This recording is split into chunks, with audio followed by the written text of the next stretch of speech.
तो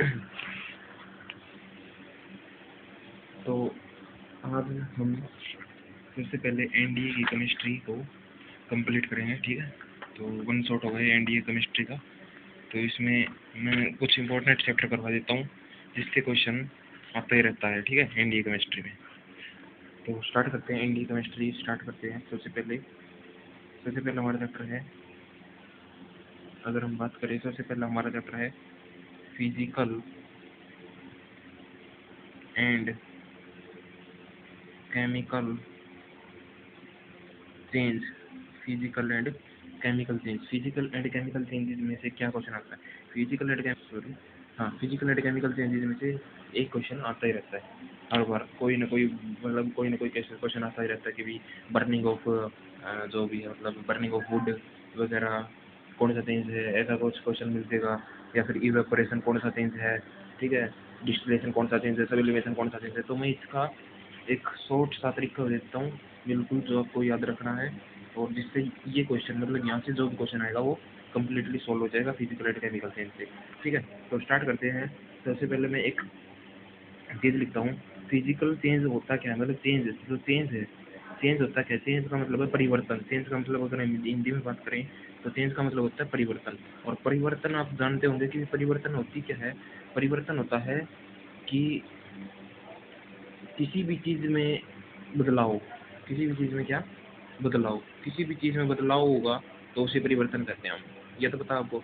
और परिवर्तन अगर किसी भी चीज़ में देखें तो लिविंग ऑर्गेनिज्म में परिवर्तन होता रहता है, नॉन लिविंग में भी होता है और लिविंग दोनों में होता है, मतलब हर एक की लाइफ में परिवर्तन है। लेकिन यहाँ से कोई क्वेश्चन नहीं बनेगा।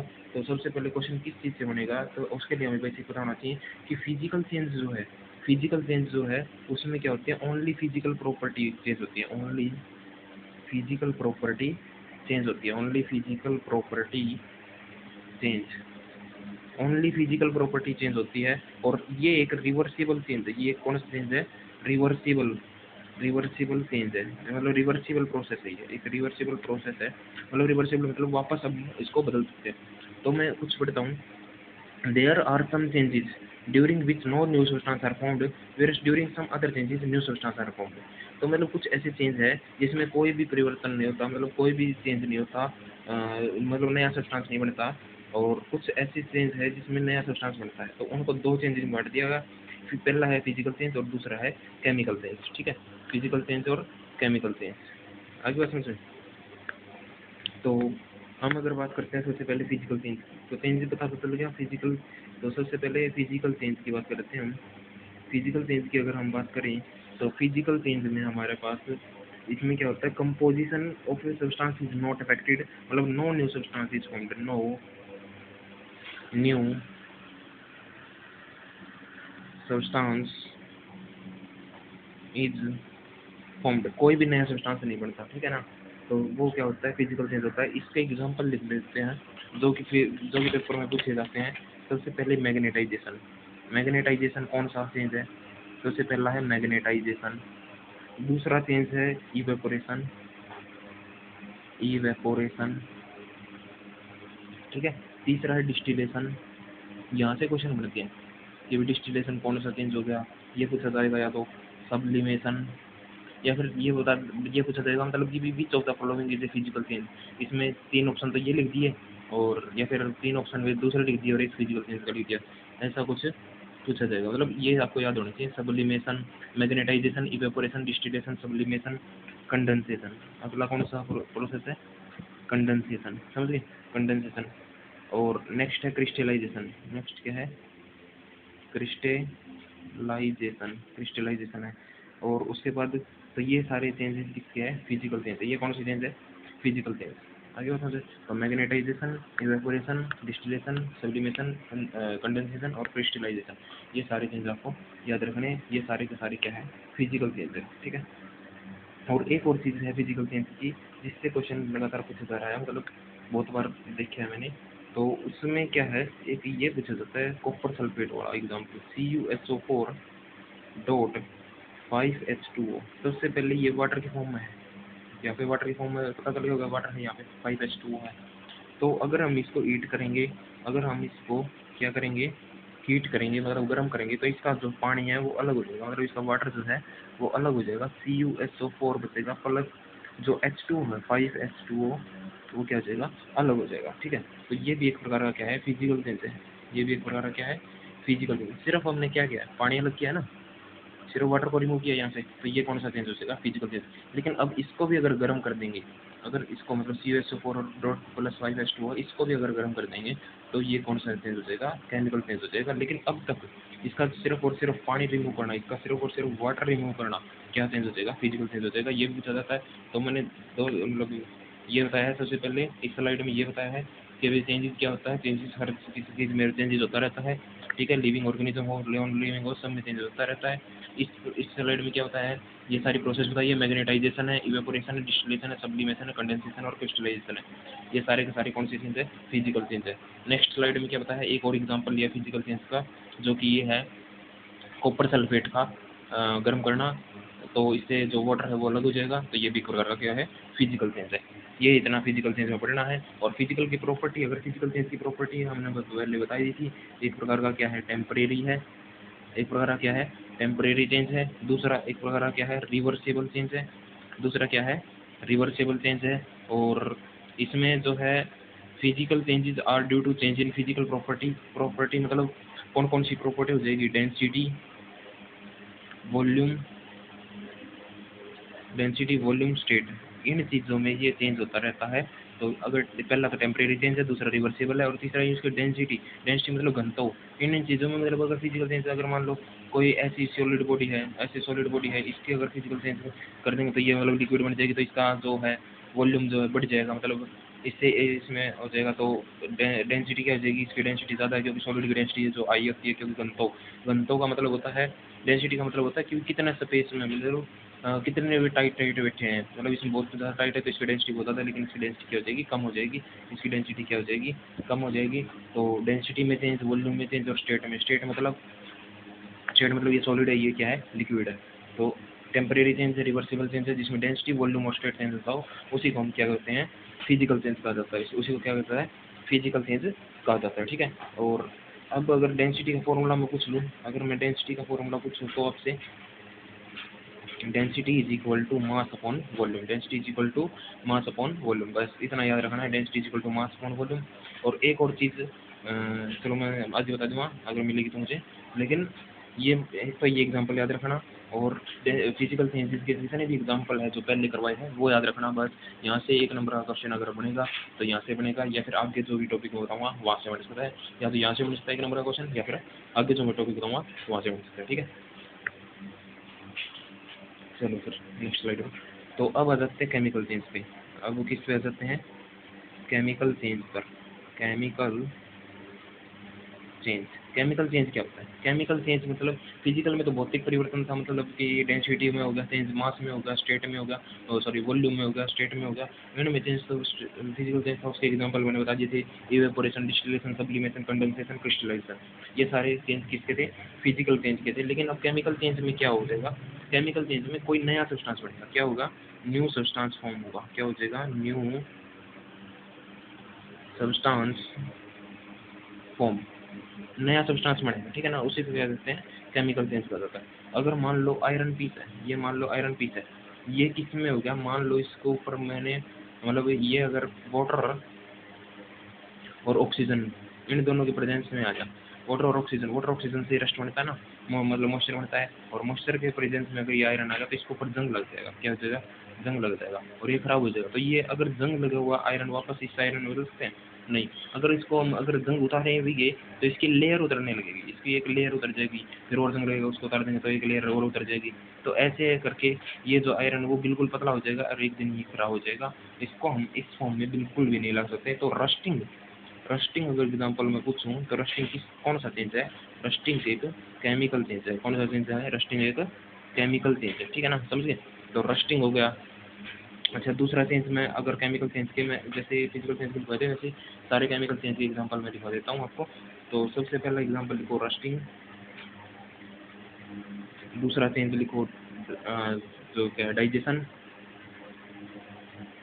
दूसरा क्या है, डाइजेशन। डाइजेशन एक प्रोसेस है जो मतलब अपने बॉडी में होती है। ठीक है, तीसरा, किसी भी चीज़ की अगर बर्निंग आपसे पूछ ली जाए, burning of coal, burning of wood, burning of paper, जो भी आपको पूछा जाए, तो बर्निंग जो है, बर्निंग में क्यों, अब बर्निंग में हीट इवोल्व होती है, क्या होती है, हीट इवोल्व, और जिसमें हीट इवोल्व होती है वो एक का क्या होता है, केमिकल चेंज होता है, समझ गए। तो बर्निंग होगी, formation of acid rain, formation of acid rain, ठीक है। तो ये भी क्या है, एक प्रकार का केमिकल चेंज। अब मैंने एक बात और बताई थी आपको, जो वो CuSO4 वाली प्रोसेस थी, उसमें जो CuSO4 था .5H2O था, CuSO4.5H2O, तो अगर मैंने इसको हीट किया था, तो ये बन गया था CuSO4 प्लस 5H2O, ये हमारा अलग हो गया था ना अलग। लेकिन अब जो CuSO4 बना है, तो अब अगर CuSO4 को मैं फिर से हीट कर दूं, CuSO4 को मैं फिर से हीट कर दूं, तो ये बना देगा हमारे पास CuO प्लस SO3, ये बना देगा, सल्फेट की फॉर्म में बन जाएगा। और Cu जो है वो ब्लैक कलर का आ जाएगा, कैसे कलर का आ जाएगा, ब्लैक। तो कई बार ये भी पूछ लिया जाता है, जो कॉपर ऑक्साइड है उसका कलर क्या होता है, कलर से भी क्वेश्चन बिल्कुल पूछ लिया जाएगा। लेकिन अगर इसमें मैं बात करूं, जो मेन बात थी, एक तो ब्लैक कलर होगा, ठीक है, और एक ये एग्जांपल हो गया यहाँ से याद रखने के वाले। और इसको अगर मैंने हीट किया तो ये बन गया, इसको हीट किया तो ये बन गया। तो ये तो यहाँ तक तो था फिजिकल चेंज, यहाँ तक तो क्या था, फिजिकल चेंज था। लेकिन ये जो है ना, इसके बाद जो CuSO4 को फिर से गर्म किया, तो ये बन गया हमारा केमिकल चेंज। अगर फिर से गर्म करेंगे तो क्या बन जाएगा, केमिकल चेंज बन जाएगा। तो समझ गए। तो ये हमारे केमिकल चेंज के एग्जाम्पल हो गए। तो फिजिकल चेंज के एग्जाम्पल कौन कौन से हैं मैंने बताए थे। तो मैं एक बार फिर से अलग एक स्लाइड और लेके दोनों का डिफरेंस क्रिएट करके दोनों के एग्जाम्पल बताता हूँ, कहाँ से बिल्कुल बिल्कुल बिल्कुल अगर क्वेश्चन बनेगा तो यहीं से बनेगा, और बाहर से नहीं बनेगा, फिजिकल चेंज और केमिकल चेंज में से। तो मैं एक स्लाइड से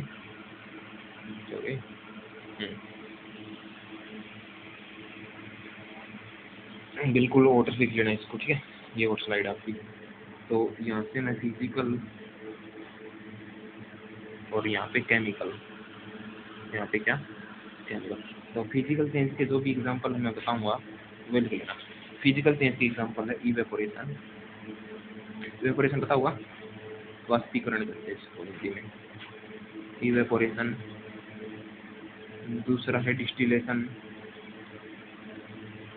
डिस्टिलेशन। तीसरा है, ये 9th क्लास में आ जाते हैं वैसे, सब्लिमेशन। तो ज़्यादा मुश्किल नहीं आती जो केमिस्ट्री है एनडीए की, स्पेशल एनडीए के लिए कह रहा हूँ मैं। तो सिर्फ 9वीं 10वीं की आती है ज़्यादा से ज़्यादा। कंडेंसेशन, 5वीं जो प्रोसेस है वो क्रिस्टलाइजेशन है। तो आज मैं वही टॉपिक करूँगा जो थोड़े से इंपॉर्टेंट लगेंगे मुझे, जिससे क्वेश्चन आना ही आना है, ठीक है। क्रिस्टलाइजेशन, और उसके बाद फिजिकल चेंज में और क्या कर सकते हैं आप, सब्लिमेशन है। तो अगली प्रोसेस क्या है, सब्लिमेशन, ठीक है। अगले 7 जो है, मान लो डिस्टिलेशन हो गया, अच्छा डिस्टिलेशन, क्रिस्टलाइजेशन, क्रिस्टलाइजेशन भी हो गया, ठीक है। और मैग्नेटाइजेशन, मैग्नेटाइजेशन, ठीक है। बस ये आपको याद रखना है, सब्लिमेशन। तो मैं फिर से बताता हूँ, evaporation, distillation, sublimation, condensation, crystallisation, sublimation दोबारा आ गया क्या, चलो कोई नहीं, सब्लिमेशन, ठीक है, और मैग्नेटाइजेशन, ये जो सारे हैं। अच्छा एक और लिख लो, डिसोल्यूशन, एक और क्या लिख लो, डिसोल्यूशन लिख लो, इसमें फिजिकल चेंज में ये है डिसोल्यूशन, ठीक है। या फिर मैं एक बार इसको सब्लिमेशन को मिटा के यहाँ पे डिसोल्यूशन कर देता हूँ, ठीक है, डिसोल्यूशन, डिसोल्यूशन, ठीक है। तो ये जो सारे चेंज है ये फिजिकल चेंज, समझ गए। और फॉर्मेशन ऑफ क्लाउड, एक और लिख लो, फॉर्मेशन ऑफ क्लाउड। आपको क्वेश्चन करने की जरूरत नहीं पड़ेगी यहाँ से ही, मतलब मैं क्वेश्चन भी करवा रहा हूँ। मान लो आपको क्वेश्चन आ जाएगा फॉर्मेशन ऑफ क्लाउड भी चेंज, तो आपका क्या कहोगे इसमें, physical change. Formation of cloud कौन सा चेंज है, फिजिकल चेंज है। तो फॉर्मेशन ऑफ क्लाउड कौन सा चेंज है, फिजिकल चेंज है, फॉर्मेशन ऑफ क्लाउड। ये सारे क्लाउड मतलब बादल, क्लाउड है ये, ठीक है। तो फॉर्मेशन ऑफ क्लाउड क्या है, फिजिकल चेंज है, समझ गए। तो ये सारे फिजिकल चेंज के आपके एग्जांपल हो गए। अब मैं केमिकल चेंज की, ये फिजिकल चेंज है 8th नंबर का। अब मैं केमिकल चेंज के एग्जांपल लिख देता हूँ, ठीक है। केमिकल चेंज की एग्जांपल, सबसे पहला एग्जांपल रस्टिंग, दूसरा एग्जांपल डाइजेशन, तीसरा एग्जांपल बोलो बर्निंग, किसी भी चीज़ की बर्निंग कह दूं मैं, बर्निंग। चौथा formation of acid rain, formation of acid rain, formation of acid rain, ठीक है।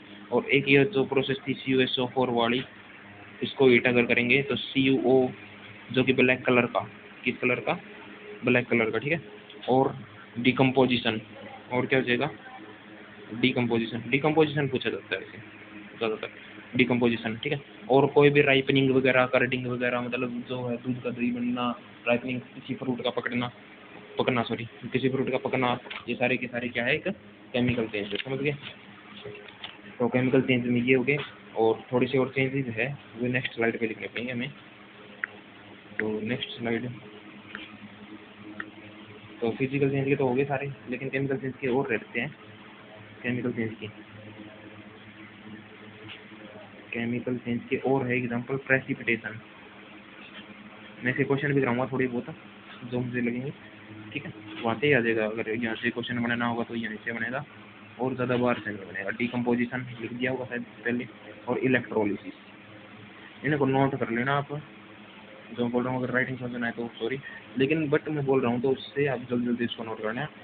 तो ऐसे ही बनाना, दो मतलब ऐसे लाइन बनाई पूरे पेज पे, फिजिकल चेंज यहाँ पे है, केमिकल चेंज यहाँ पे, एंड के एग्जांपल लिख लिए। इसमें फिजिकल प्रॉपर्टी चेंज होती है, इसमें केमिकल प्रॉपर्टी चेंज होती है। इसमें जैसे मास, डेंसिटी, कलर ये चेंज होता है, इसमें जो है हीट इन्वॉल्व और हीट एब्जॉर्ब होती है, ठीक है, समझ गए। तो ये फिजिकल चेंज और केमिकल चेंज के बारे में मैंने बता दिया है पूरे तरीके से। अब मैं कुछ इसके जो फैक्ट होंगे जो मैं बात कर लूँगा फैक्ट की, और उसके बाद हम आगे आगे चलो। तो इसके बाद हम बात करते हैं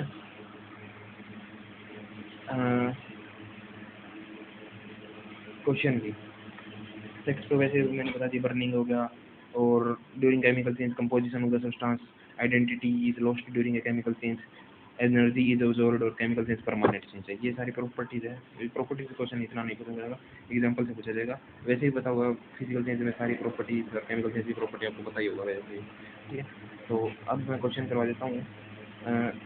सबसे पहले क्वेश्चन है, अगर सबसे पहले केमिकल चेंज में पूछ रखा है, एक वो मैं एग्जांपल लिखता हूँ उसमें से, कंबसन ऑफ फ्यूल, दूसरा है इलेक्ट्रोलिसिस,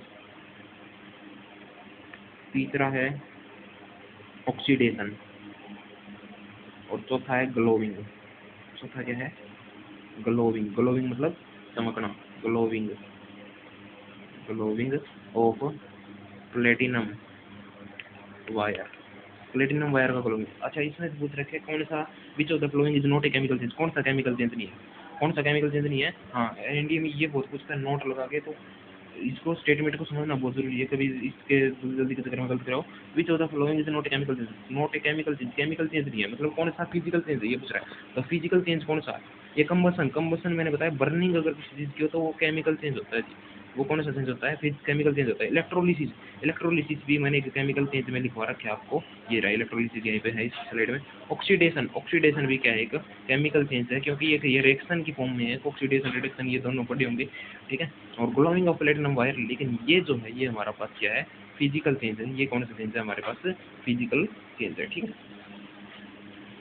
तो ये है, ठीक है। अगर मैं क्वेश्चन की पीडीएफ मैं देख लूँगा कैसे डालनी है, कैसे भी करके टेलीग्राम वगैरह, या मतलब मेरे को एक बार कमेंट सेक्शन में बता देना, उसको पीडीएफ अगर सही है तो मैं इनके क्वेश्चन की पीडीएफ डाल दूँगा। यहीं से क्वेश्चन यहीं से है, हीटिंग होता है, सब्सटेंस हो गया, एंडोथर्मिक हो गया। एंडोथर्मिक और एक्सोथर्मिक आपको पता होगा, इनसे भी क्वेश्चन पूछा जा सकता है एंडोथर्मिक और एक्सोथर्मिक के बारे में।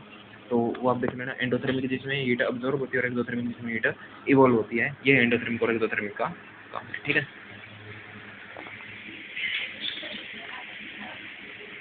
तो चलिए नेक्स्ट चैप्टर हम करते हैं इसके बाद वाला। तो आपको सिर्फ और सिर्फ बस एक बार एग्जांपल लिखना है, और जो मैं क्वेश्चन दूंगा, अगर आपके पास अरियंत है, अगर हमारे पास आपके पास सॉरी पाथ फाइंडर है अरियंत की, तो वहाँ से क्वेश्चन सॉल्व कर लेना, नहीं तो मैं क्वेश्चन की पीडीएफ डाल दूंगा, ठीक है। चलिएगा। तो नेक्स्ट हम चैप्टर स्टार्ट करते हैं हमारा।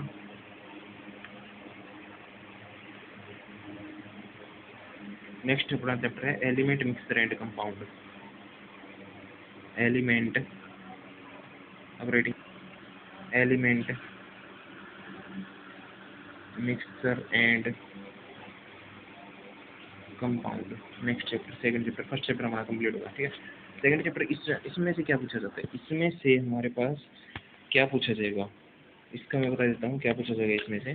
बट उससे पहले थोड़ा सा बेसिक जानना जरूरी है, ठीक है। तो सबसे पहले हम मैटर के बारे में पढ़ते हैं। सबसे पहले हम किसके बारे में पढ़ते हैं, मैटर के बारे में पढ़ देते हैं जल्दी जल्दी।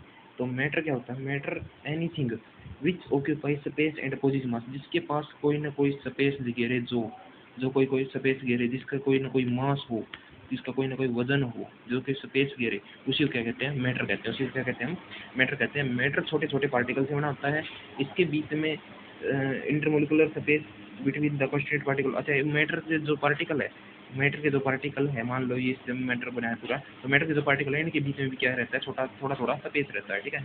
इसी को मैटर कहते हैं। अच्छा, मैटर जो है, अगर सॉरी मैटर जो है दो प्रकार से अगर मैं बात करूं मैटर की,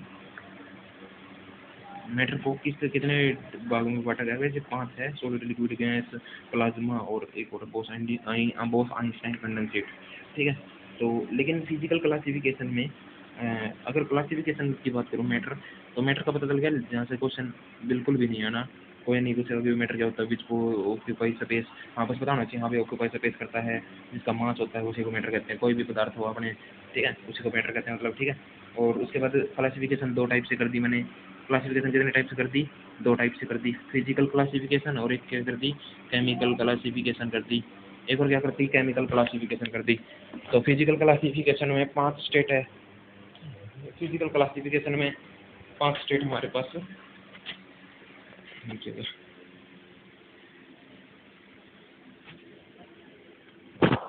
हाँ, फिजिकल क्लासिफिकेशन में ये चेंज करना पड़ेगा सर, हाँ ठीक है। अब फिजिकल, अरे यार, अरे ये मारेगा भाई, तो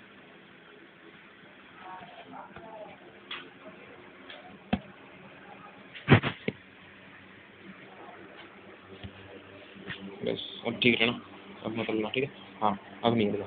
फिजिकल चेंज और केमिकल चेंज, ठीक है ना। ओ सॉरी, फिजिकल क्लासिफिकेशन और केमिकल क्लासिफिकेशन। फिजिकल क्लासिफिकेशन में 5 स्टेट बताइए मैंने, 5 स्टेट कौन कौन सी है ये लिख लो। 5 स्टेट हमारे पास। सबसे पहले सॉलिड है, सबसे पहले क्या है, ठोस। उसके बाद क्या होता है, लिक्विड होता है। उसके बाद क्या होता है, लिक्विड। उसके बाद क्या होता है, लिक्विड होता है। उसके बाद क्या होता है, गैस होता है। उसके बाद क्या होता है, प्लाज्मा होता है, प्लाज्मा। और उसके बाद क्या होता है, बोस आइंस्टाइन कंडेंसेट होता है, बोस आइंस्टाइन कंडेंसेट होता है, ठीक है। ये 5 स्टेट है, solid, liquid, gas, Bose plasma, Bose Einstein condensate, ये 5 जो हमारे पास स्टेट है। और केमिकल क्लासिफिकेशन 2 टाइप से है। केमिकल क्लासिफिकेशन में एक आता है प्योर सब्सटेंस और एक आता है मिक्सचर। एक तो क्या आता है, प्योर सब्सटेंस मतलब जो शुद्ध होता है, और एक आता है मिक्सचर जिसमें कोई मिलावट हो और उसको, तो ठीक है। फिजिकल क्लासिफिकेशन में 5 स्टेट है, solid, liquid, gas, plasma, Bose Einstein condensate. और केमिकल चेंज में क्या है, प्योर सब्सटेंस और मिक्सचर, ठीक है, चलेगा। अब इनके बारे में जल्दी जल्दी बात कर लेते हैं, ठीक है। तो सबसे पहले फिजिकल क्लासिफिकेशन में मैंने देखा है सॉलिड। फिजिकल क्लासिफिकेशन में मैंने क्या देखा है, फिजिकल क्लासिफिकेशन, फिजिकल क्लासिफिकेशन में मैंने क्या देखा है, पहला नंबर किसका है, सॉलिड का है। पहला नंबर किसका है, सॉलिड का। तो सॉलिड में मैंने क्या देखा है, सॉलिड में अपन देखा है कि सॉलिड जो है उसकी एक डेफिनेट शेप होती है। उसकी क्या होती है, एक डेफिनेट शेप होती है, ठीक है। और डेफिनेट ही क्या होता है, डेफिनेट ही क्या होता है, वॉल्यूम होता है। डेफिनेट शेप और डेफिनेट क्या होता है, वॉल्यूम होता है, ठीक है। और molecules can vibrate to and fro their mean position. अभी मैंने बताया था कि इनके बीच में स्पेस होता है, तो ये टू एंड फ्रो मतलब ऐसे ऐसे ऐसे ऐसे चलते रहते हैं, ऐसे ऐसे क्या होते हैं, चलते रहते हैं, मतलब हिलते रहते हैं, ठीक है। हमें पता नहीं लगता बट वाइब्रेट करते रहते हैं। ये छोटे छोटे पार्टिकल जो है अंदर क्लोजली पैक्ड होते हैं। ये क्या होते हैं, क्लोजली पैक्ड होते हैं, ठीक है, क्लोजली पैक्ड होते हैं। और मिनिमम एनर्जी के साथ एसोसिएट होते हैं। क्या होते हैं? Minimum energy. ये थोड़ा सा याद रखना इसका, ये बड़ा पॉइंट, ठीक है। इस पॉइंट को थोड़ा सा इंट कर लो। मिनिमम कम से कम एनर्जी में एसोसिएट होते हैं, इसमें ज़्यादा एनर्जी नहीं होती, ठीक है। आगे समझ में। अब एक छोटा सा नोट पॉइंट और बता देता हूँ मैं। Melting point of A solid is an indication of strength of intermolecular force of attraction. मतलब मेल्टिंग पॉइंट जो है किसी भी चीज़ का, वो डायरेक्टली प्रोपोर्शनल होगा किसके? स्ट्रेंथ के। किसके? स्ट्रेंथ के। मेल्टिंग पॉइंट जो है किसी चीज़ का भी, उसका स्ट्रेंथ का, मतलब स्ट्रेंथ का मतलब क्या है? मतलब जितना ज़्यादा स्ट्रेंथ होगी, जितनी ज़्यादा वो आपस में वे बिचे होंगे, मतलब अंदर अंदर अंदर अंदर ठुके होंगे, उससे उतने ज़्यादा उसका क्या होगा? मेल्टिंग पॉइंट होगा। ये इसमें बताया गया है, ठीक है। तो एक तो ये पॉइंट नोट कर लो इसमें, और एक मिनिमम एनर्जी वाला कर लो। डेफिनेट शेप, डेफिनेट वॉल्यूम ऐसा कोई नहीं पूछता।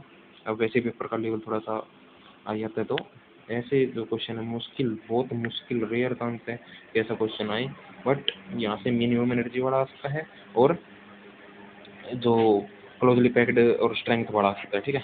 अब solid can be of flowing type, मतलब 2 टाइप्स के हो सकते हैं। जो है पहला है अमरफस है।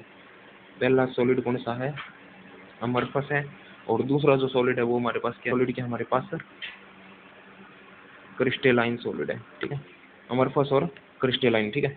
तो अमरफस सॉलिड में क्या होगा? कांस्टेंट पार्टिकल आर जो है ऑर्डरली अरेंजमेंट में होते हैं। अच्छा, मैं बता देता हूँ कैसे।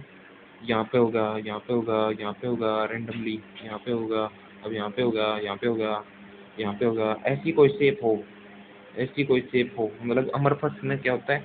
नोट मतलब कंटिन्यूसली पैक्ड नहीं होते, मतलब रेंडमली कह सकते हैं उसको, कह सकते हो रेंडमली, रेंडमली होते हैं। कंटिन्यूसली वो नहीं होते, ठीक है ना। ऑर्डरली नहीं होते, रेंडमली अरेंजमेंट होती है, ऑर्डरली नहीं होती इसमें अरेंजमेंट। अच्छा, इसकी एग्जांपल, इसके एग्जांपल लिख लो आप, ग्लास। इसके एग्जांपल क्या लिख लो? ग्लास। उसके बाद क्या लिख लो? रबर लिख लो। उसके बाद क्या लिख लो? रबर लिख लो।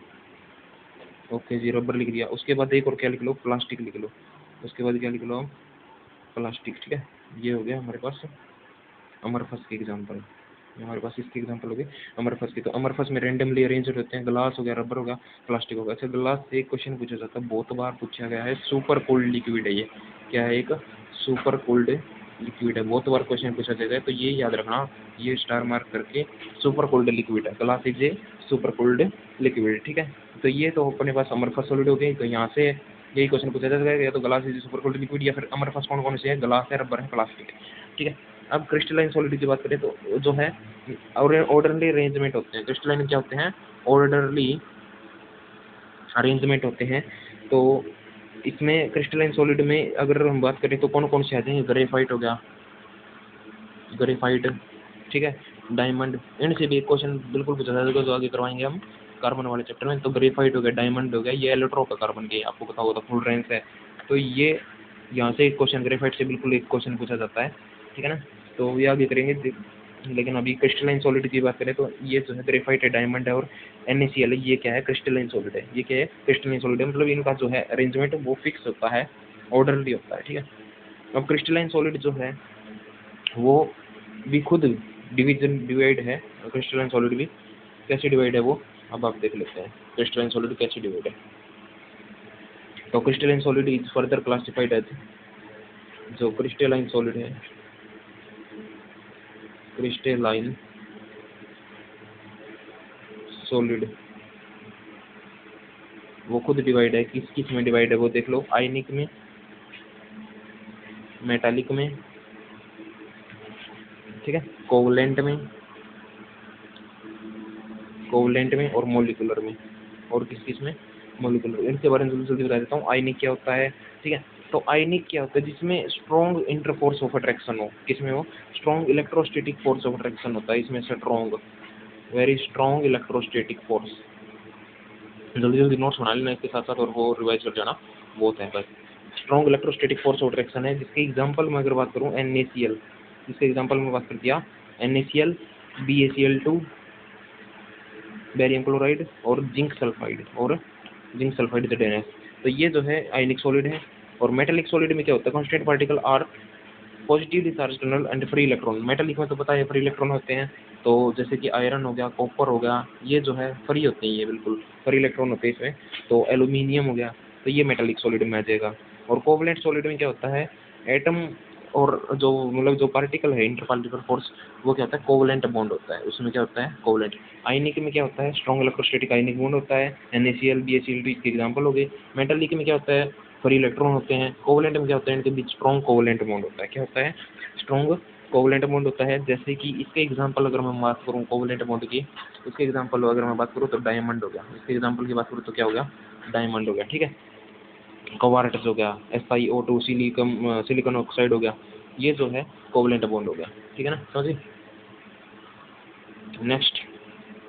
नेक्स्ट अगर बात करूँ तो मोलिकुलर सॉलिड, जो अगला टॉपिक है, मतलब जो इसका फोर्थ पार्ट है मोलिकुलर, एक मिनट,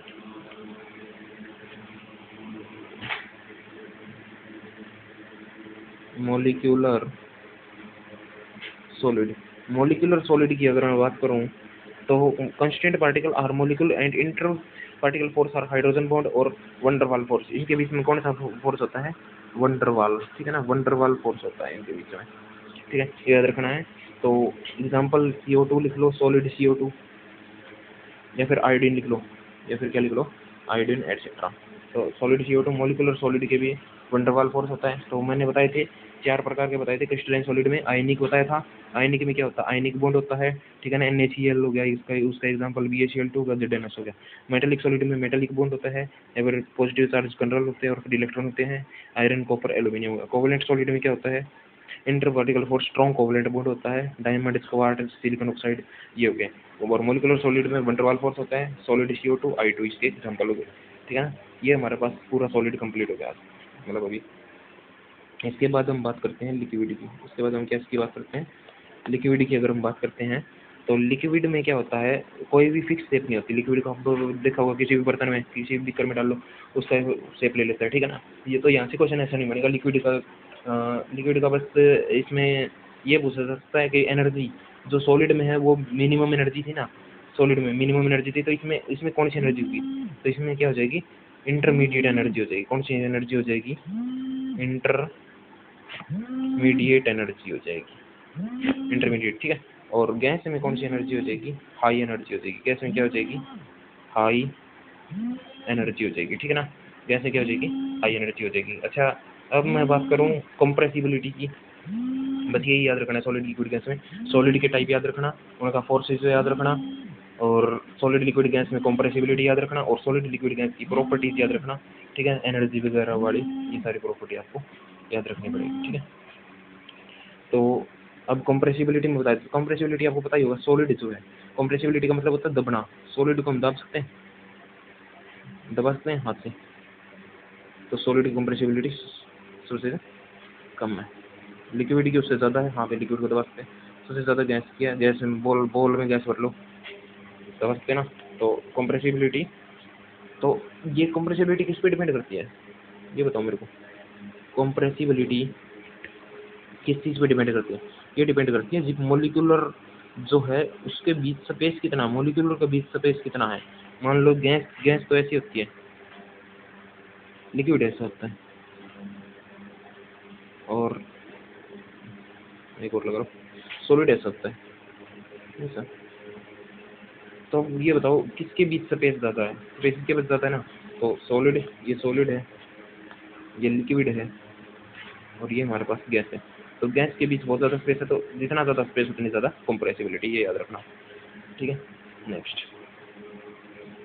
तो सॉलिड लिक्विड गैस का पता चल गया। सॉलिड के टाइप पढ़ने हैं, इनकी प्रॉपर्टीज पढ़नी है, गैस कंप्रेसिबिलिटी पढ़ना, ठीक है, और कुछ नहीं पढ़ना।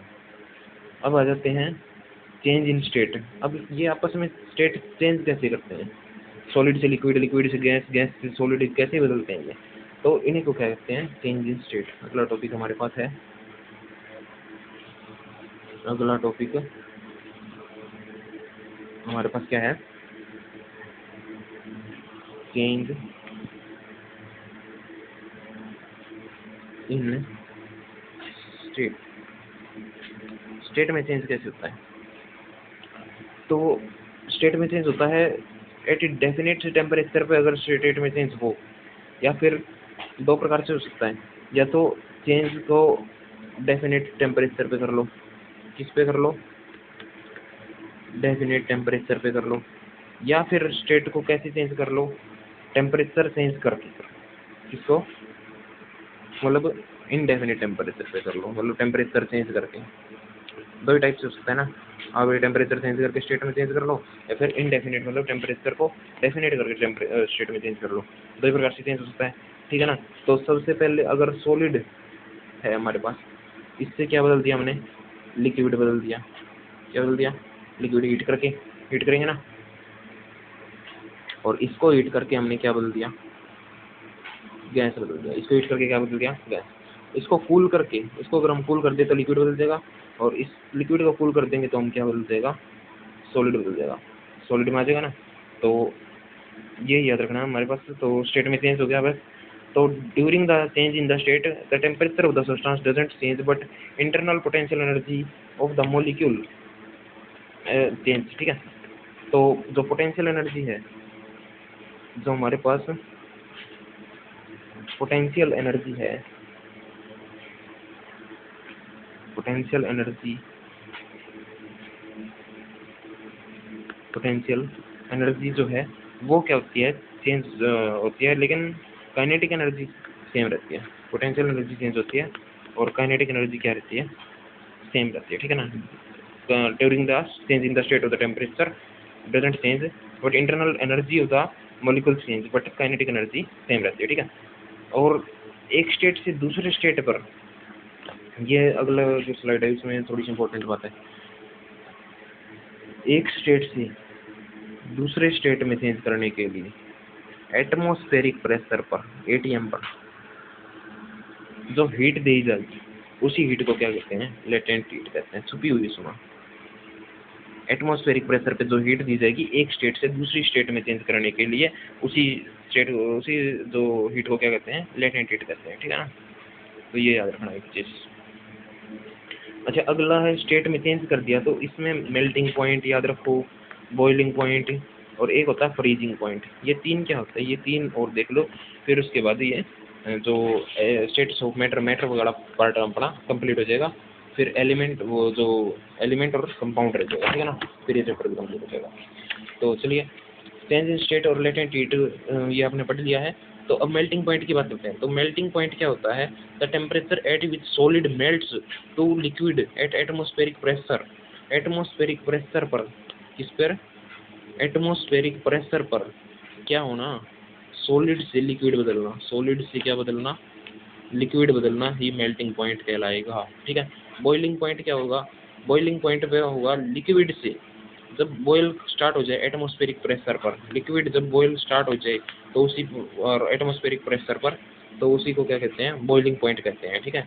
और फ्रीजिंग पॉइंट क्या कहते हैं, एटमॉस्फेरिक प्रेशर पर, एटमॉस्फेरिक प्रेशर पर, एटीएम याद रखना बस, एटीएम प्रेशर पर फ्रीज हो जाए, जब कोई लिक्विड जब क्या हो जाए, फ्रीज हो जाए, तो उसी को क्या कहते हैं, फ्रीजिंग पॉइंट कहा जाता है, ठीक है ना।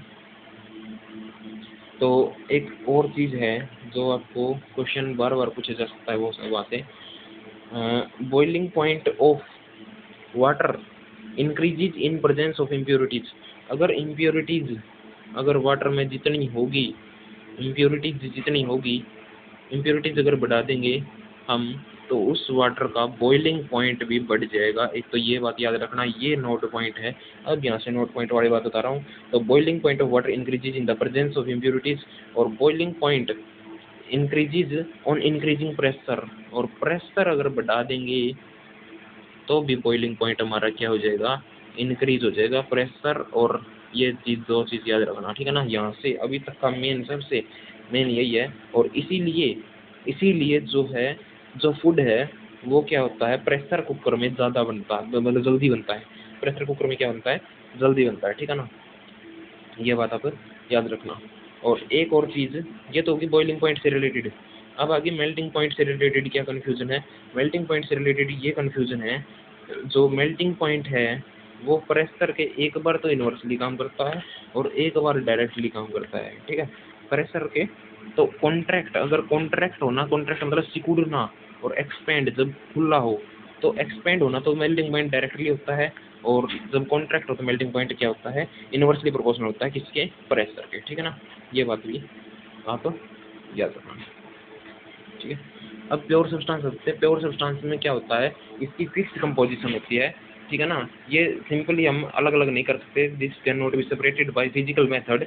तो इसमें दो बात याद रखना, प्योर सब्सटेंस में सिर्फ जो दो पार्ट है इसके, प्योर सब्सटेंस के दो पार्ट कौन कौन से है, एक तो एलिमेंट है जी, और एक क्या है जी, कंपाउंड है। एक क्या है, कंपाउंड है, ठीक है। एलिमेंट और क्या है, कंपाउंड है, समझ गए। तो एलिमेंट यहाँ पर कितने हैं, टोटल 118 एलिमेंट प्रेजेंट में है, जिसमें से 92 एलिमेंट के बारे में मैं बता रहा हूँ। 118 एलिमेंट है, टोटल 118 एलिमेंट है, जिसमें से 92 एलिमेंट जो है नेचर में आकर है, और 26 जो है प्रिपेयर्ड किए जाते हैं। 26 कितने क्या कर जाते हैं, ये तो नेचर में नेचुरल मिलते हैं हमें, और जो 26 है वो प्रिपेयर करे जाते हैं। जो 26 है वो क्या करे जाते हैं, प्रिपेयर मतलब तैयार किए जाते हैं, ठीक है ना। समझ गए एलिमेंट के बारे में। और एलिमेंट जो है, अब एक बार एलिमेंट के बारे में पढ़ें तो इसमें कितने प्रकार के हो सकते हैं, मेटल, नॉन मेटल और मेटलॉइड। मेटल, नॉन मेटल और मेटल,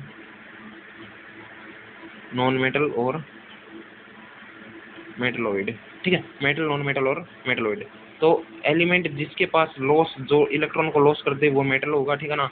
तो और नॉन मेटल क्या होता है, जिसके पास नेगेटिव आयन या फिर गेन ऑफ इलेक्ट्रॉन, जो इलेक्ट्रॉन को गेन करेगा, जो लॉस करेगा इलेक्ट्रॉन को वो मेटल होगा, जो गेन करेगा इलेक्ट्रॉन को वो नॉन मेटल होगा। और इनके दोनों के बीच में जो प्रॉपर्टी आ गई वो मेटलॉइड होगा, ठीक है ना। इसकी एग्जांपल मैं नेक्स्ट स्लाइड में लिख देता हूँ, मेटल, नॉन मेटल, मेटलॉइड। तो मेटल, नॉन मेटल और मेटलॉइड। तो मेटल के जो एग्जांपल है, तो मेटल की जो प्रॉपर्टी है वो क्या होती है, शाइनिंग, एक तो चमकता ही है, लस्टर, इसमें आवाज भी आती है ना, डक्टिलिटी, ये इसको हम मतलब जो क्या कहते हैं उसको, थिन वायर या थिन शीट में बदल सकते हैं। मेलेबिलिटी, तो इसको जो है थिन वायर और थिन शीट में बदला जा सकता है, यही इसमें बात है बताई गई है, ठीक है। और नॉन मेटल में क्या होता है, अच्छा इसके एग्जांपल, मेटल के एग्जांपल लिखो तो aluminium is the most abundant. Aluminium ये पूछा जा सकता है, एल्यूमिनियम जो है वो मोस्ट अबंडेंट मेटल है, किसमें, अर्थ क्रस्ट में। किसमें, अर्थ क्रस्ट में। अर्थ क्रस्ट में क्या है, एल्यूमिनियम जो है सबसे ज्यादा पाया जाने वाला मेटल है एल्यूमिनियम, ठीक है ना, समझ गए। एल्यूमिनियम क्या है, मोस्ट अबंडेंट है अर्थ क्रस्ट में, ठीक है। नॉन मेटल की बात अगर हम करें तो नॉन मेटल क्या होता है, अच्छा इसके जो ऑक्साइड है, मेटल के ऑक्साइड है वो एम्फोटेरिक होते हैं। क्या होते हैं, एम्फोटेरिक इन नेचर होते हैं, समझ गए, एम्फोटेरिक इन नेचर। और एल्यूमिनियम सबसे ज़्यादा। अच्छा एक और इसमें एक्सेप्शन है, मरकरी। मरकरी वाला, जो मरकरी है, मरकरी एक मेटल है जो सॉलिड रहता है रूम टेम्परेचर पे भी। मरकरी जो है एक जो सॉलिड रहता है किस पे, रूम टेम्परेचर पे भी, ठीक है। Mercury solid at room temperature, ये याद रखना। अच्छा नॉन मेटल में क्या होता है, इलेक्ट्रॉन का क्या होता है, गेन होता है। और ऑक्साइड जो है इसके वो न्यूट्रल होते हैं, जिसके ऐसे इसके क्या थे, एम्फोटेरिक थे, इसके क्या होते हैं, न्यूट्रल होते हैं। क्या होते हैं, न्यूट्रल। और या फिर क्या होते हैं, एसिडिक भी होते हैं, या फिर क्या होते हैं, एसिडिक भी होते हैं नेचर में, ठीक है ना। न्यूट्रल होते हैं या फिर क्या होते हैं, एसिडिक होते हैं। इसके जो मेटलॉइड है, मेटलॉइड जो इन दोनों के बीच में बिटवीन प्रॉपर्टी रखता है, ठीक है। और जो मेटलॉइड के एग्जांपल लिख लो, बोरोन, सिलिकॉन, जो गैलियम हो गया, ठीक है, आर्सेनिक हो गया, और क्या हो गया, एंटीमनी हो गया। एंटीमनी को एसडी से रिप्रेजेंट करते हैं, एंटीमनी, टेलुरियम या फिर पोलोनियम, या फिर क्या होगा, पोलोनियम हो गया, ठीक है। ये हो गया अपने पास मेटलॉइड के बारे में, ठीक है। तो चलिए नेक्स्ट स्लाइड। इसमें हमने पढ़ना है कंपाउंड के बारे में। तो एलिमेंट के बारे में तीन बात याद रखी हमने, मेटल, नॉन मेटल, मेटलॉइड।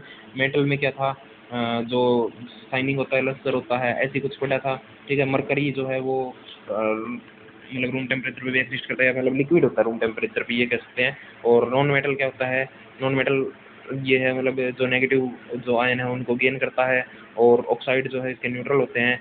और हाँ नॉन मेटल भी याद रखना, एक जैसे मरकरी था मेटल में और नॉन मेटल में क्या होता है, जो ब्रोमीन क्या होता है नॉन मेटल में, ब्रोमीन एक एक्सेप्शन है, ये भी याद रखना, जो क्या होता है लिक्विड होता है रूम टेम्परेचर पे। लिक्विड क्या होता है रूम टेम्परेचर पे, ये भी क्या पाया जाता है लिक्विड पाया जाता है, ठीक है ना, नॉर्मल कंडीशन में।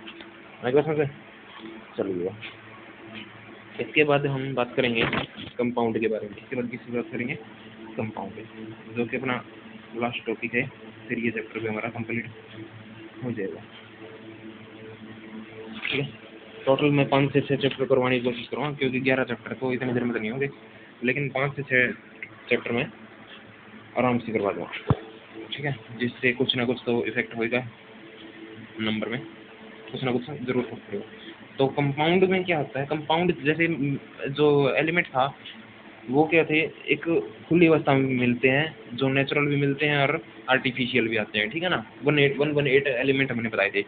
लेकिन कंपाउंड क्या है, कंपाउंड 2 और 2 से ज़्यादा, मतलब 2 एलिमेंट को अगर एक फिक्स रेशो में मिला देना, एक फिक्स रेशो में फिक्स प्रोपोर्शन में मिला दे, 2 एलिमेंट को फिक्स प्रोपोर्शन में मिला दे, उसी को क्या कहते हैं कंपाउंड कहते हैं। जैसे मान लो सिलिकन है, सिलिकन क्या है एलिमेंट है, लेकिन सिलिका SiO2 ये क्या है, एक कंपाउंड है।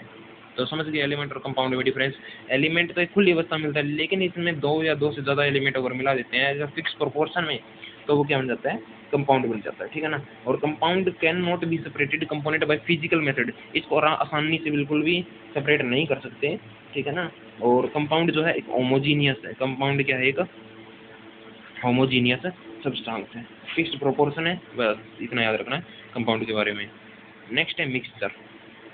नेक्स्ट क्या है हमारे पास मिक्सचर। हाँ मिक्सचर को हम अलग कर सकते हैं, क्योंकि मिक्सचर जो है वो फिक्स प्रोपोर्शन में नहीं होता, बिल्कुल भी नहीं होता फिक्स प्रोपोर्शन में, ये बात याद रखना। जैसे कि एयर है, यहाँ से बिल्कुल कोई क्वेश्चन आया हुआ है एयर मिल्क, उसमें पूछा गया था कि भी कौन सा एक मिक्सचर है, ऐसा कुछ पूछा गया था। तो ये एग्जाम्पल याद रखना, air milk ink sign brine, क्या है ब्राइन लाइम वाटर। और एक बात और याद रखना, ये जो मैं एक उस 2 से 3 नंबर का मतलब 2 से 3 क्वेश्चन ऐसे भी कराऊंगा जो बिल्कुल आएंगे पक्के, ठीक है ना। 2 से 3 क्वेश्चन आपके लास्ट में कराऊंगा, वो जो है फॉर्मूला बेस्ड, और फॉर्मूले बिल्कुल याद रखना। जैसे लाइम वाटर हो गया ना, क्विक लाइम हो गया, जो क्या कहते हैं उसको प्लास्टर ऑफ पेरिस हो गया, जिप्सम हो गया, इनके फॉर्मूले में कराऊंगा जो कि बिल्कुल इंपॉर्टेंट है, ठीक है ना, वे आते ही है। तो कम मिक्सर में यहाँ से पूछा जाता है एयर कौन सा है, मिल्क इंक, इनमें से कौन सा एक मिक्सर है, ये दे देंगे ऑप्शन में, या फिर कुछ भी देके ये आपको याद रखने पड़ेंगे, air milk ink brine lime water, ठीक है। गलास, गलास भी एक मिक्सर है, और गलास के बारे में एक और बताया गया था मैंने, सुपर कूल्ड लिक्विड है गलास, ठीक है।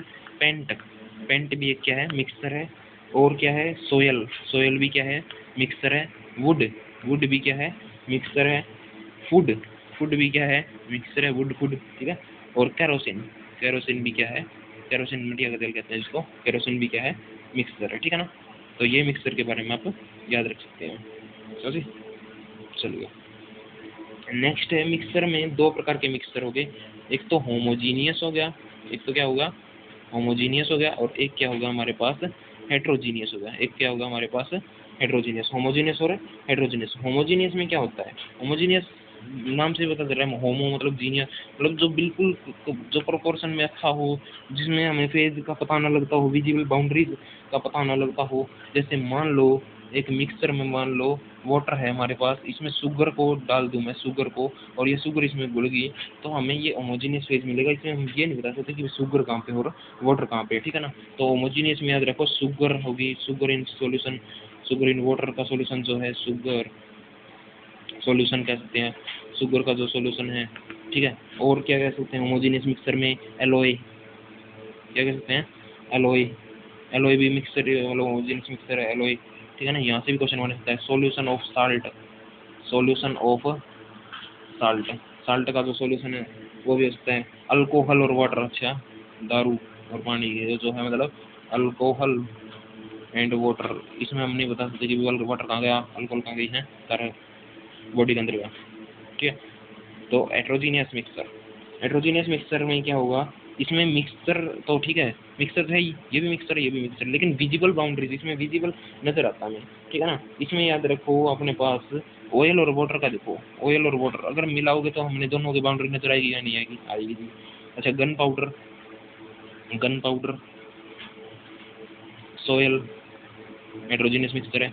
या तो ये पूछ सकता है कि मिक्सचर कौन सा है, या फिर ये पूछ सकता है होमोजीनियस मिक्सचर कौन सा है, या फिर ये पूछ सकता है हेट्रोजीनियस मिक्सचर कौन सा है। तो ये सारे आप एग्जांपल याद रख सकते हैं, अपनी कॉपी में नोट कर लेना और जाते टाइम रिवाइज कर लेना, बस खत्म काम, ठीक है।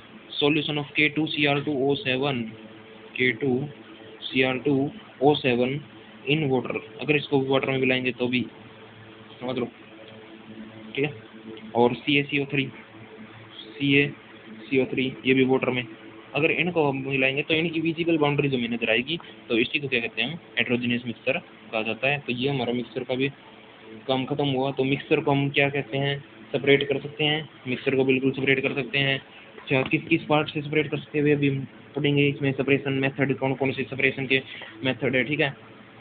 और क्या कह सकते हैं हम मिक्सचर में। अच्छा एक मिक्सचर जो है एजियोट्रोपिक मिक्सचर और बताया गया है। तो मिक्सचर में क्या होता है, energy is usually neither given nor absorbed, जो है जो क्या बताया था, हाँ कंपाउंड में तो एनर्जी लगती है, कंपाउंड में तो क्या लगता है, एनर्जी लगती है या फिर एनर्जी निकलती है, लेकिन मिक्सर में ऐसा कुछ नहीं है। मिक्सर में ना तो एनर्जी निकलेगी ना एनर्जी दी जाएगी, और कोई फिक्स प्रोपोर्शन नहीं होता।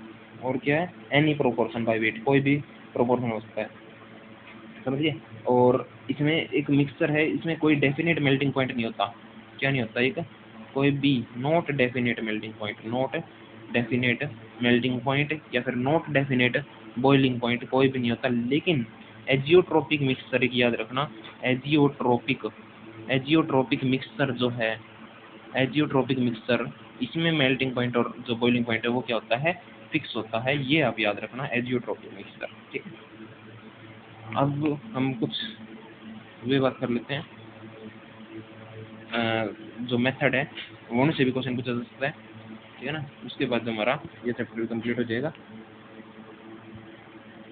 तो मेथड कौन कौन से है, सबसे पहला मेथड है क्रिस्टलाइजेशन। सबसे पहला कौन सा है, क्रिस्टलाइजेशन। इसका मैं क्वेश्चन बता दूंगा कहाँ से आता है, ज़्यादा इनको डेप्थ में पढ़ने की जरूरत नहीं है, ज़्यादा वो नहीं करनी, मतलब कुछ भी डेप्थ में नहीं पढ़ना यहाँ पे, बस काम से, ठीक है। सेपरेटरी फनल है, सब्लिमेशन है, अगर किसी के पास अरियंत है तो वो अरियंत पढ़ लेना साथ में, इसके साथ में, क्योंकि मैं अरियंत में थी थोड़ा बहुत करवा रहा हूँ, ठीक है। डिस्टिलेशन है, मैं कहीं बाहर से नहीं करवा रहा हूँ, मैं भी अरियंत में से ही करवा रहा हूँ। अरियंत बिल्कुल परफेक्ट है, किसके लिए, एनडीए के लिए, एनडीए केमिस्ट्री के लिए तो बिल्कुल परफेक्ट है। हाँ मैथ के लिए आपको अगर अरियंत करके जाओगे शायद इतना बेनिफिट ना मिले, क्योंकि मैथ में थोड़ी प्रैक्टिस और मांगता है, ठीक है ना। लेकिन केमिस्ट्री वगैरह इसमें से अरियंत में से कर देना बहुत है, ठीक है।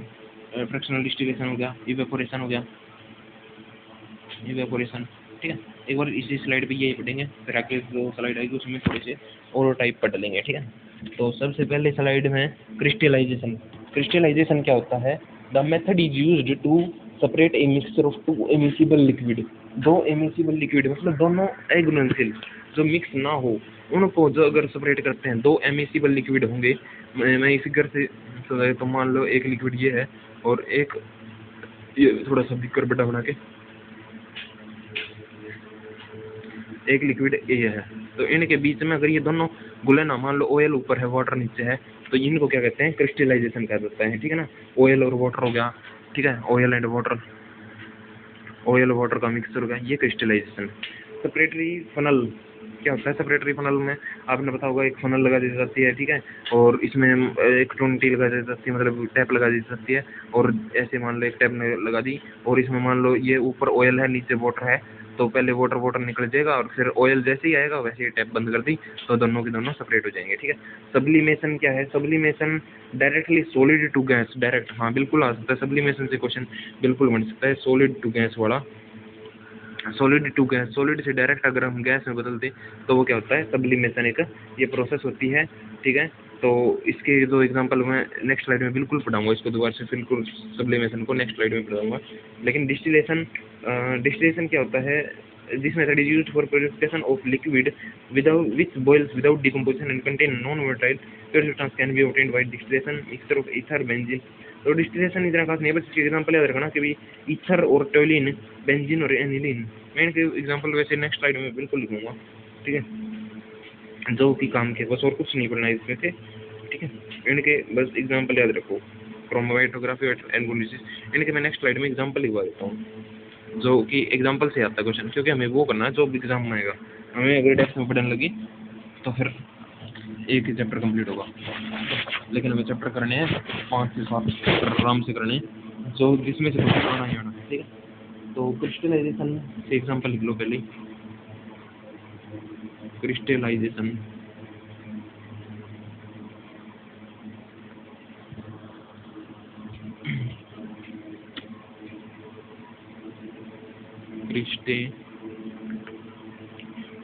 क्रिस्टलाइजेशन के एग्जांपल लिखो। सबसे पहले mixture of KNO3, mixture of KNO3, crystallization के एग्जांपल होगी KNO3 और NaCl। इनका अगर मिक्सचर हम सेपरेट करें तो किससे करेंगे, क्रिस्टलाइजेशन प्रोसेस से हम करेंगे, ठीक है ना। दोनों का सॉल्युबिलिटी क्योंकि डिफरेंस है। अच्छा, सेपरेटरी फनल के द्वारा किसका, सेपरेटरी फनल, फनल से जैसे ऑयल वाटर हो गया, ऑयल वाटर को वो कर सकते हैं हम, ठीक है ना। आयरन को उसके ओर से, उसके आयस्क से हम अलग कर सकते हैं। सब्लिमेशन में कौन कौन से एग्जांपल, सब्लिमेशन बहुत इंपॉर्टेंट है, तो सब्लिमेशन एग्जांपल तो बिल्कुल याद रखने पड़ेंगे। सब्लिमेशन के एग्जांपल जैसे कि जो हमारे पास वो क्या आती है, कपूर की गोली आती है ना, कैम्फर, क्योंकि वो भी सॉलिड होती है, डायरेक्ट गैस में चली जाती है, गैस में चली जाती है। NH4Cl हो गया, NH4Cl, आयोडीन हो गया, क्या हो गया, आयोडीन, ठीक है। बेंजोइक एसिड हो गया, बेंजोइक एसिड हो गया, ठीक है ना। तो और क्या हो गया, नेप्थलीन हो गया, क्या हो गया, नेप्थलीन, और एंथ्रेसिन हो गया। ये सारे एग्जांपल आपको याद रखने पड़ेंगे। एंथ्रेसिन हो गया, ठीक है ना। और iodine is the only halogen, सिर्फ और सिर्फ आयोडीन एक ऐसा हेलोजन है जो सब्लाइम होता है। Iodine is the only halogen which sublime, ठीक है। सब्लिमेशन में यही करना है। चलिए अब डिस्टिलेशन की एग्जांपल लिख लीजिएगा, डिस्टिलेशन के एग्जांपल लिख लीजिएगा। डिस्टिलेशन का एग्जांपल है, सबसे पहले प्योर वाटर को सी वाटर में से, प्योर वाटर जो शुद्ध पानी है हमारे पास, शुद्ध जल है, और सी वाटर इसका जो है हम अगर वो करें, साफ करें तो डिस्टिलेशन हो गया, ठीक है।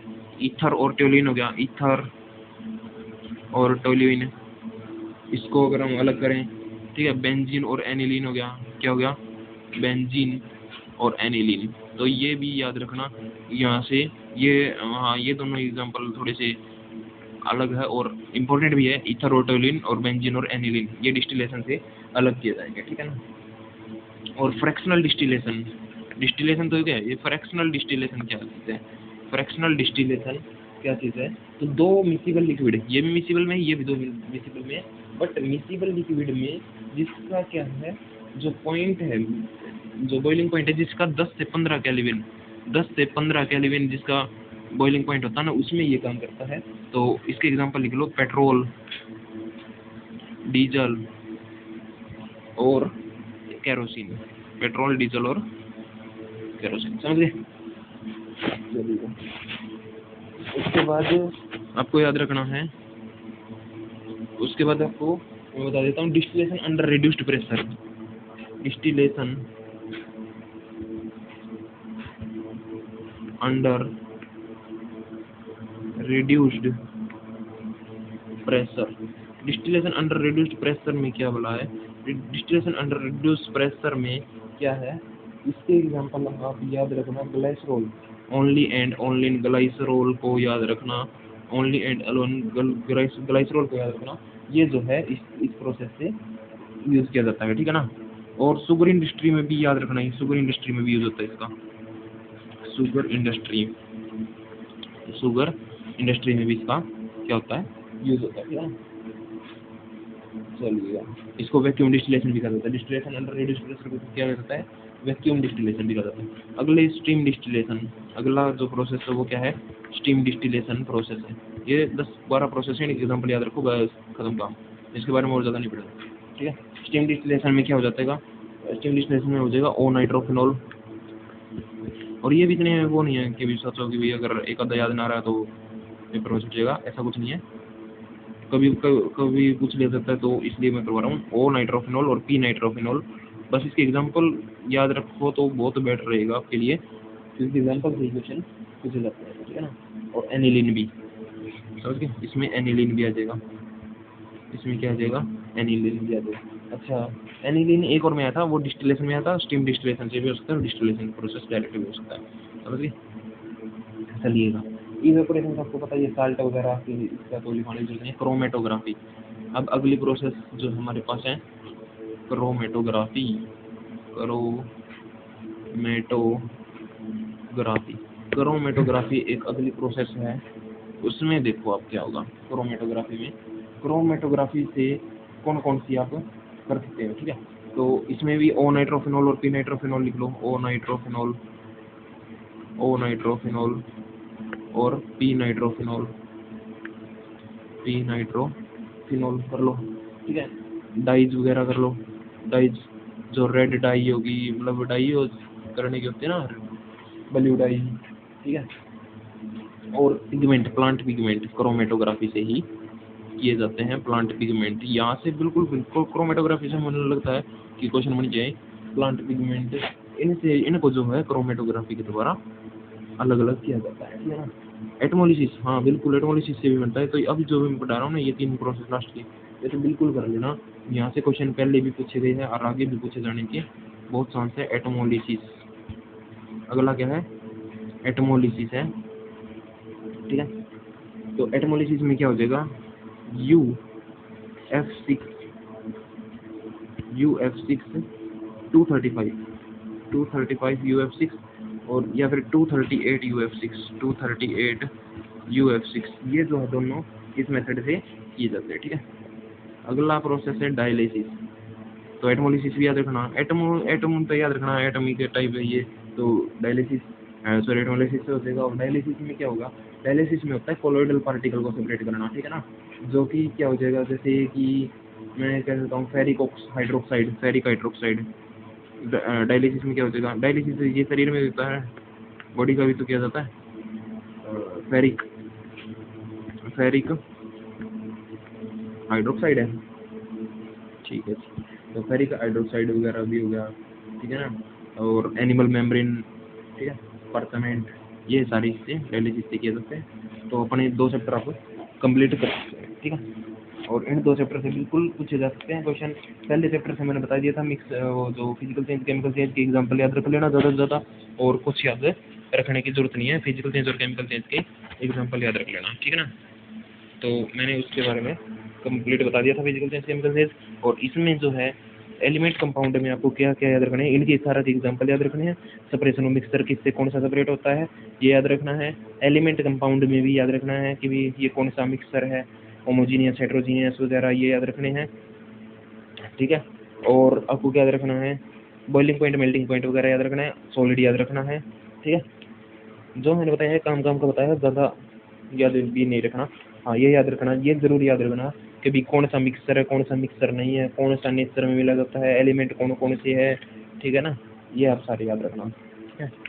चलिएगा, अब हम थर्ड चैप्टर पढ़ते हैं, laws of chemical combination.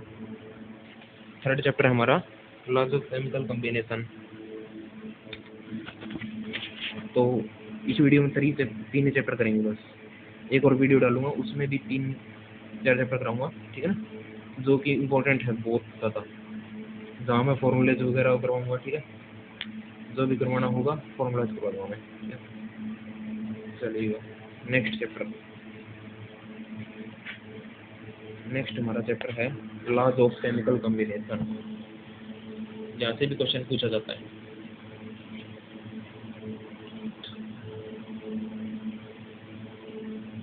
Of chemical combination, laws of chemical combination, ठीक है। तो लॉज ऑफ केमिकल कम्बिनेशन में क्या है, सबसे पहले हम बात करेंगे लॉज ऑफ केमिकल कम्बिनेशन में कितने लॉज है हमारे पास कितने लॉज है। तो सबसे पहला लॉ हमारे पास law of conservation of mass, इसके नाम से ही पता चल रहा है कि मास का कंजर्वेशन हो रहा है, तो मतलब mass is neither can be created nor be destroyed, ऐसा ही कुछ लिखा होगा इसमें, ठीक है ना। ये आपको पता है लॉ ऑफ कंजर्वेशन ऑफ मास, ठीक है। तो ये इसको याद रखो ना, ए लेविशियर ने दिया था, ए लेवोशियर ने दिया था ये लॉ, ठीक है, ये याद आपको रखना। और लॉ ऑफ कंजर्वेशन ऑफ मास में एक ये बस ऐसे ही याद रखना, मतलब ड्यूरिंग फिजिकल चेंज और केमिकल चेंज टोटल मास जो है वो कंजर्व रहता है, ठीक है ना। लेकिन इसमें एक रिसर्च हुई थी जो आइंस्टाइन इक्वेशन है E is equal to mc², इसमें कहा था कि मास का थोड़ा सा लॉस होता है एनर्जी की फॉर्म में, बट उसको थोड़ा सा नेगलेक्ट कर दिया गया था बाद में क्या कर दिया था, उसको नेगलेक्ट कर दिया गया था कि बिल्कुल है तो बिल्कुल छोटा सा तो हम नहीं लेंगे इसको, हम लॉ ऑफ कंजर्वेशन ऑफ मास को रखेंगे, ठीक है ना। वैसे सब कुछ था इसमें चलिएगा। नेक्स्ट लॉ है हमारा पास law of constant composition, law of constant composition, law of constant composition, जो कि किसने दिया था, जोसेफ प्राउस्ट ने दिया था, जो किसने दिया था, जोसेफ प्राउस्ट ने दिया था, ठीक है ना। Law of constant composition Joseph Proust ने दिया था। तो इसमें क्या होता है कांस्टेंट कंपोजिशन में, इसमें होता है जो H2O है मतलब कांस्टेंट रहता है, मतलब कोई भी एक फिक्स प्रोपोर्शन में रहता है, एलिमेंट की तरह मैंने बताया था ना फिक्स प्रोपोर्शन। तो जैसे वाटर है, वाटर जो है एक फिक्स प्रोपोर्शन में, जैसे कि वाटर का कितना हो गया 2 हो गया ना, ऐसे मास नंबर एटॉमिक नंबर, और ऑक्सीजन का कितना हो गया 16 हो गया, ये मास नंबर याद रखना, 1 हो गया, ये हो गया 2। तो 1:2 में कहीं का भी पानी ले लो, कहीं का भी वाटर ले लो, मटके का ले लो, कुएं का ले लो, ठीक है ना, नदी का ले लो, समुद्र का ले लो, तो सारा का सारा जो है 1:2 में होता है हमेशा। तो इसको हम क्या कर सकते हैं, 1:2 नहीं सॉरी 1:8, 1:8 हो गया ना, 2:16, तो 1:8 में होता है। तो लॉ ऑफ कांस्टेंट कंपोजिशन यही रहता है, और जोसेफ क्राफ्ट ने इसको दिया था, ठीक है ना, बस ये याद रखना है इसमें। नेक्स्ट है मल्टीपल प्रोपोर्शन, क्या होता है, law of multiple proportion, law of multiple proportion क्या है, जोहन डाल्टन ने दिया था, किसने दिया था, जोहन डाल्टन, ये याद रखना, जोहन डाल्टन ने दिया था ये लॉ।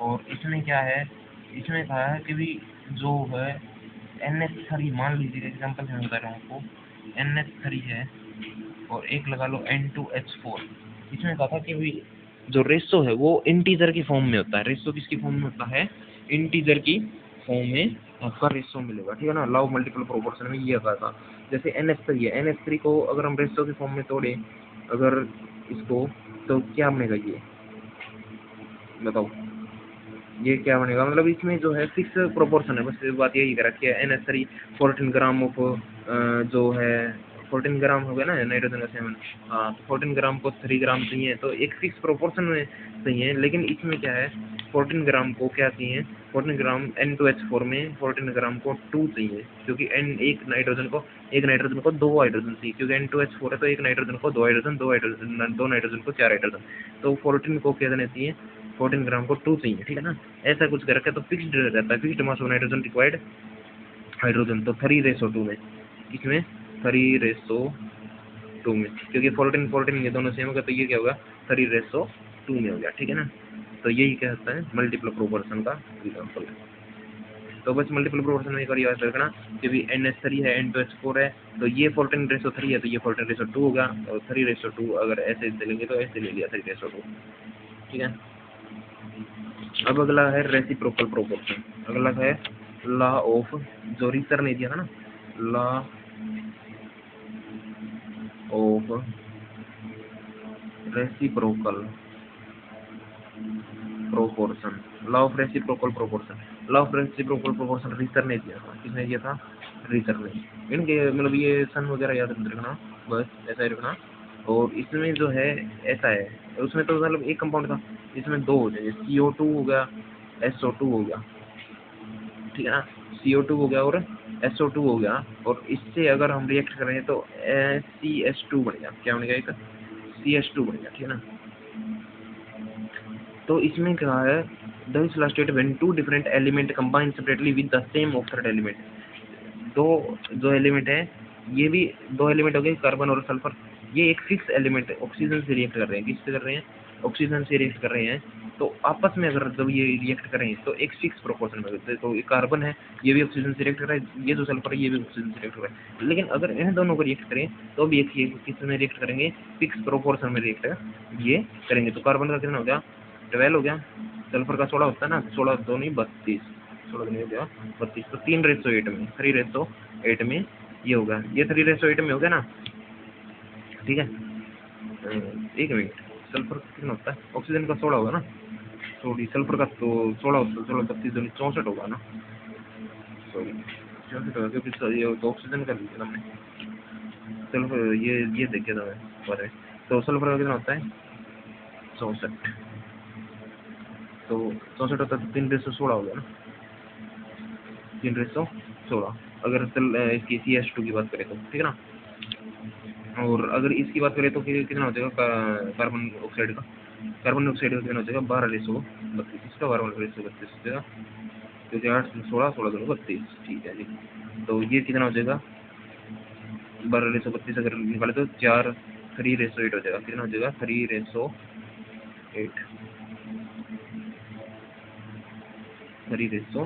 गया, ठीक है। अब ये 3:8 है, ये 3:16 है, अगर इन दोनों का रेशो देखा तो 1:2 में होगा, ठीक है।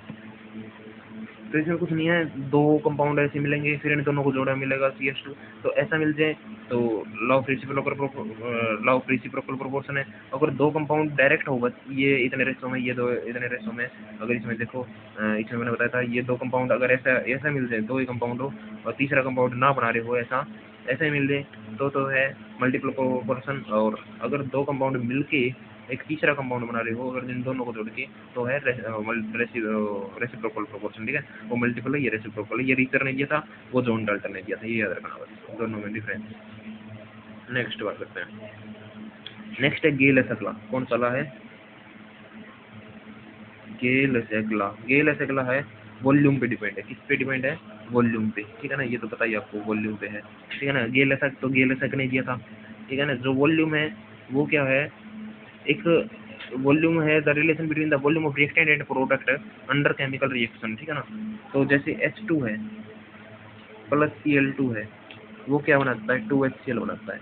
अब इसका वॉल्यूम कितना है, एक वॉल्यूम, इसका वॉल्यूम कितना है, एक वॉल्यूम, इसका वॉल्यूम कितना है, एक वॉल्यूम, तो 1:1:2 ये एक वॉल्यूम रेशो है, ठीक है ना। ये गलत है, समझ गए। नेक्स्ट हम बात करते हैं, कुछ लॉ और है हमारे पास, उनकी बात करते हैं, ठीक है ना, जो कि गैस लॉ कहते हैं, गैस की लॉ है, जैसे वो बॉयल्स लॉ हो गया, चार्ल्स लॉ हो गया, ठीक है ना, ये लॉ है गैस की। तो सबसे पहला है हमारे पास बॉयल्स लॉ, दूसरा लॉ है हमारे पास कौन सा, चार्ल्स लॉ, तीसरा हमारे पास क्या है गेल-लेसाक लॉ, और चौथा लॉ हमारे पास एवोगैड्रो लॉ। कौन सा है, एवोगैड्रो लॉ, ठीक है। बॉयल्स लॉ में क्या होगा, T is inversely proportional to V, तो प्रेशर जो है वो वॉल्यूम के इनवर्सली प्रोपोर्शनल होगा वो बॉयल्स लॉ में, ठीक है ना। और इसमें टेम्परेचर, बस ये किस पे डिपेंड करता है, ये तीनों पे डिपेंड करता है, PVT, इन तीनों का खेल है, PV = nRT, ये इक्वेशन सुनी होगी आपने, तो PVT इन तीनों पे डिपेंड करता है, किसी में तो ये दोनों चेंज होते हैं, ये कांस्टेंट होता है, तो पहले में ये दोनों चेंज है, PV चेंज है तो P = T, और टेम्परेचर क्या है कांस्टेंट, टेम्परेचर क्या है हमारे पास कांस्टेंट है। चार्ल्स मैं तो ऐसे याद रखता था, मतलब अगर आपको याद रखना तो वो आपकी होगी चार्ल्स लॉ, एक चार्ल्स बेबेज ने क्या था, कंप्यूटर का आविष्कार किया था, आपको बता दो, तो चार्ल्स, और इसमें क्या हो जाएगा TV, क्या हो जाएगा TV, तो T is directly proportional to V बस डायरेक्ट। गैस लॉ में क्या हो जाएगा, इसमें TV वाले इसमें PV वाले, क्या बचा, PT बचा ना, तो P is directly proportional to T हो जाएगा, ठीक है ना बस। और अगर TV आया है तो इसमें प्रेशर कांस्टेंट, PT आया है तो इसमें वॉल्यूम कांस्टेंट, खत्म था, समझिए। और एवोगैड्रो लॉ क्या है, temperature similar condition of temperature pressure equal volume of gas, बराबर वॉल्यूम होगी दोनों की, बराबर बराबर टेम्परेचर होगा, बराबर बराबर प्रेशर होगा, तो जो वॉल्यूम इनमें जो पार्टिकल है वो भी क्या हो जाएंगे, इक्वल हो जाएंगे। जो पार्टिकल है वो भी क्या हो जाएंगे, इक्वल हो जाएंगे। ये बात आपको याद रखनी है। तो V is directly proportional to N। जितनी मतलब वॉल्यूम जो है बराबर होगी तो जो N है पार्टिकल है वो भी क्या हो जाएंगे, नंबर ऑफ मोल्स है वो भी क्या हो जाएंगे, इक्वल हो जाएंगे। समझ गए। और अब इसके बाद हम पढ़ेंगे Dalton law, Dalton law of partial pressure. तो हमारे पास 2 टॉपिक बच गए, फिर हम ये वीडियो एंड करते हैं। और उसके बाद एक वीडियो और बनाऊंगा, उसमें भी 2-3 नंबर का काम हो जाएगा। तो मतलब 3-4 क्वेश्चन तो यहाँ से बनेंगे और 3-4 क्वेश्चन अगले वीडियो से। तो 7 से 8 क्वेश्चन ये 2 वीडियो आपके देख के बन जाएंगे, ठीक है। ये बात याद रखना। लेकिन उसके बाद ना आप एक काम करना, अरिहंत की अगर गाइड हो या फिर कोई भी बुक उठा के उसकी प्रैक्टिस क्वेश्चन जरूर लगा लेना, एनडीए के प्रीवियस ईयर, ठीक है ना। और बस काम खत्म हो जाएगा उससे। या फिर मैं कोशिश करूँगा 2 वीडियो और बनाऊँ कल, इन जो जो लेसन जो चैप्टर करवाए हैं उनके क्वेश्चन भी करवा दूँ, ठीक है। वो मैं कर दूँगा, चलो कर देंगे, जिससे आपके 7 से 8 क्वेश्चन बिल्कुल आराम से हो जाएंगे, ठीक है ना। ये 2 वीडियो देखते ही। तो डाल्टन लॉ हम पढ़ते हैं अभी, Dalton law of partial pressure. इसमें था according to this law if 2 और more gases which do not react chemically, तो टोटल प्रेशर जो है, जो प्रेशर है वो पार्शियल प्रेशर के सम की इक्वल होगा। ये तो आपको पता ही होगा। जो टोटल प्रेशर है वो किसके इक्वल होगा, P1 प्लस P2 और अप टू ऐसे चलेगा Pn तक, ठीक है ना। बस इसके इक्वल होगा, समझे। अब आइडियल गैस है, आइडियल गैस की इक्वेशन, आइडियल गैस क्या होती है, जो तीनों लॉ को फॉलो करे। किस किस को, बॉयल्स लॉ, चार्ल्स लॉ और एवोगैड्रो लॉ का। अगली है आइडियल गैस। आइडियल कोई भी चीज़ आइडियल नहीं होती, वैसे आपको पता होगा। लेकिन आइडियल गैस अगर इसकी बात करें तो जो तीनों लॉ को, 3 जो लॉज मैंने बताए हैं, बॉयल्स लॉ, चार्ल्स लॉ और एवोगैड्रो लॉ को फॉलो करे under the condition of temperature and pressure, ठीक है ना, वो ही क्या होता है, आइडियल गैस होता है। और ideal gas can not be converted into liquid और सॉलिड, क्योंकि ये एक प्रकार की आइडियल बहुत बढ़िया गैस है। तो गैस अगर बहुत बढ़िया है तो इसको हम ना तो सॉलिड में कन्वर्ट कर सकते हैं और ना हम इसको लिक्विड में कन्वर्ट कर सकते हैं, ठीक है ना। वैसे ये हाइपोथेटिकल है, कोई दिक्कत नहीं है। हाइपोथेटिकल मतलब दिस इज नॉट परफेक्ट, कोई चीज़ परफेक्ट होती नहीं है। तो P V is equal to N R T, ये इक्वेशन सुनी होगी आपको, ये इसकी इक्वेशन है। या फिर हम इसको कह सकते हैं P V divide by T, क्योंकि आर जो है रेडबर कांस्टेंट है, एन जो है नंबर ऑफ मोल्स है। तो P V divide by T is equal to constant, या फिर के लगा लो। तो यही इसका आइडियल गैस इक्वेशन हो जाएगी, ठीक है ना। बस यहाँ पे यही बात याद रखनी है। एक स्लाइड और लेके मैं एक छोटी सी बात और बतानी है, वो बता देता हूँ, ठीक है। तो अगर P V is equal to N R T है हमारे पास, आपको पता है P V is equal to N R T है। एन क्या है, नंबर ऑफ मोल्स है। नंबर ऑफ मोल्स क्या होता है, given mass divide by molecular mass, given weight divide by molecular weight. और R T, P V is equal to W by M R T, ये भी बोल सकते हैं। और आर की वैल्यू याद रखना आप, जैसे एग्जाम में दी होती है, लेकिन आप फिर भी याद रखना 0.081 litre atmospheric mole inverse kelvin inverse.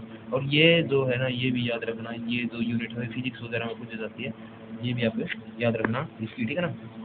या फिर एक और अगर इस भाषा में, दूसरी भाषा में कहा जाता है 8.314 इंटू 10⁻⁷ अर्ग मोल इनवर्स केल्विन इनवर्स। और एक और स्लाइड लेके मैं एक और चीज़ बतानी है, वो भी बता देता हूँ। तो एसटीपी और एनटीपी आपको सुना होगा, एसटीपी और एनटीपी। एसटीपी और नॉर्मल जो है स्टैंडर्ड टेम्परेचर प्रेशर, और नॉर्मल टेम्परेचर प्रेशर, ये आपने सुना होगा। एसटीपी और एनटीपी में क्या होता है, जो टेम्परेचर होता है वो तो 273 होता है, 273 बोल लो या 273.15 बोल लो केल्विन। और जो प्रेशर होता है वो 1 बार होता है, क्या होता है, 1 बार होता है, ठीक है ना। बस ये याद रखना है। और वॉल्यूम होती है वो कितनी होती है, 22.4 लीटर लिया जाता है एसटीपी पर, ठीक है ना। बस ये बात हो गया रखना। तो हमारे पास 3 चैप्टर आपके कंप्लीट हो चुके हैं। तीनों को अगर क्वेश्चन करवाने तो बता देना, मैं करवा दूँगा।